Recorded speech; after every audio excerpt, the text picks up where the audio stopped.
Really, a big thanks to Dave, obviously. When Dave first mentioned this, I was absolutely thrilled. He reached out almost immediately when the book came out and said, hey, any interest in doing this? I was like, are you effing kidding me? Of course, this is awesome.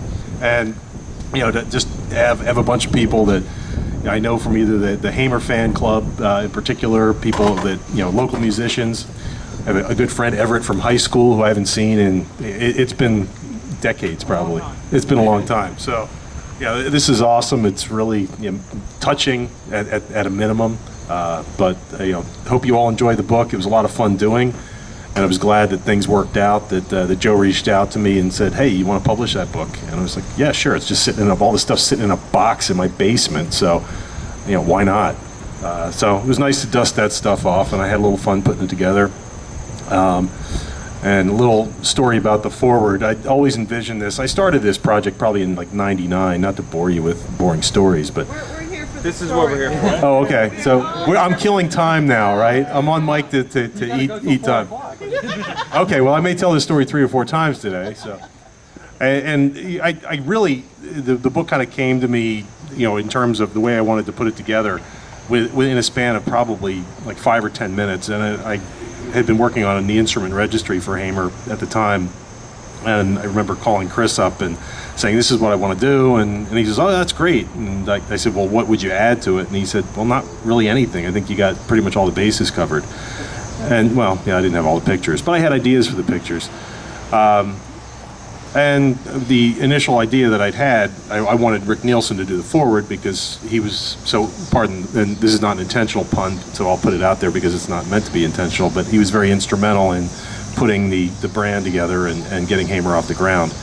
So I had met him a few times, and I first mentioned the book to him in probably '03. I was at a show at Baltimore. I was invited to take pictures for the book through Carla Dragati with the management. I kind of was whoring myself out and saying, hey, I got this book going. And she said, I'll come back and take pictures, and got me a photo pass. And Chris met me there, and we got to hang out with a really great opening band and eat.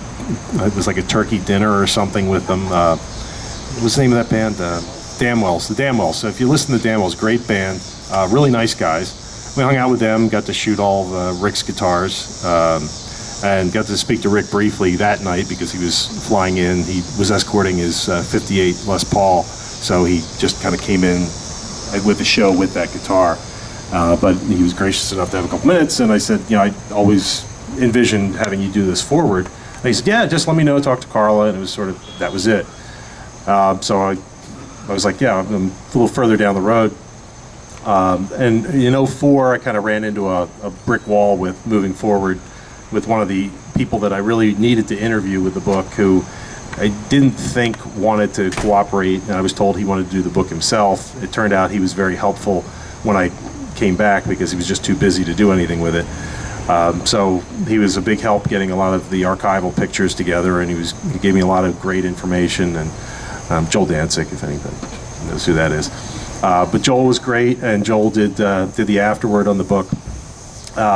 But I had reached out to Cheap Tricks Management a couple times and said the book's pretty much together. I would like to, oh God. We have enough Mathises here. But fortunately, she's not going to be a Mathis that much longer. She's got another month of being a Mathis. That's my sister and her fiance Lance, guys. So anyway, and we'd gotten the book in, and I hadn't heard from Rick, and I was kind of bummed because I thought, oh, well, I'll just turn it in. It won't be exactly what I want. And the publisher gave Joe and I a rough copy of the book in January. It was over MLK weekend. And they said, we have to have all the final edits in, 5 days to get them in. I was like, okay, not a big deal. Got the edits done in about an hour, and because it really wasn't that much to edit because it was perfect the first time. And a day before it was in, we hadn't sent the final copies in, or the final edits in to the publisher, and I got an email from Rick Nielsen out of the blue saying, hey, do you still want me to do that forward for your book? I was like, I think my words were something to the extent of, fuck yes. And like 10 minutes later, I had the forward to the book. He said, yeah, I had this laying around. Here you go. Good luck with the book. And just timing was kismet. It worked out really well that he was able to be included in the book, which was sort of my original plan with it, and worked out well. And overall, I'm pretty happy with the book. I would have liked, as I was telling Peter on the way in, I picked Peter up at the airport, I would have liked the book to have been about 400 pages with about 800 illustrations or 800 pictures, but the publisher decided to keep it at whatever, the like 380 pictures or something, which is still nice, but there's a lot that had to get edited out. That's a downside. The upside is I have enough stuff for a second volume, and since this one's selling tens of copies as we speak, hopefully the publisher's happy enough that Joe and I can bullshit them enough to get a second copy through. And hey, if that sells 5 copies, I don't care. But I've got an idea for what I want to put in it. It'll be more Guitar Dweeb focused. It won't be the history as much as focusing on the models.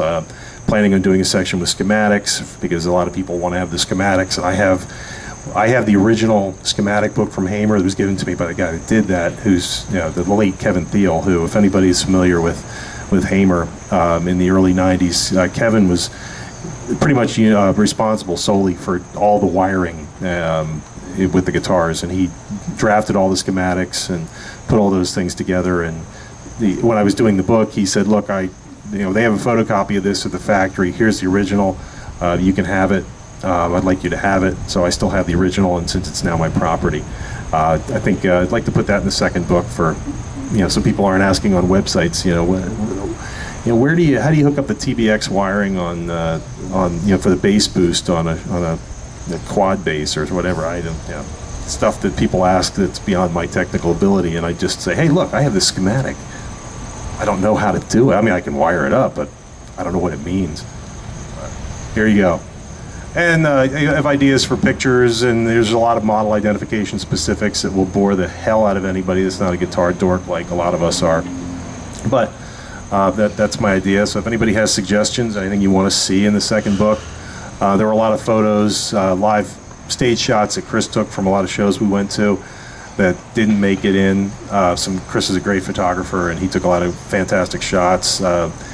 I don't think any of the live shots got in that you took. I got one of Rick Nielsen that I took, which was, I thought, subpar compared to the ones that Chris took, because he had a real camera, and I had I think a Kodak disc camera or something like that. But so it was fun. Well, I don't know what else to say.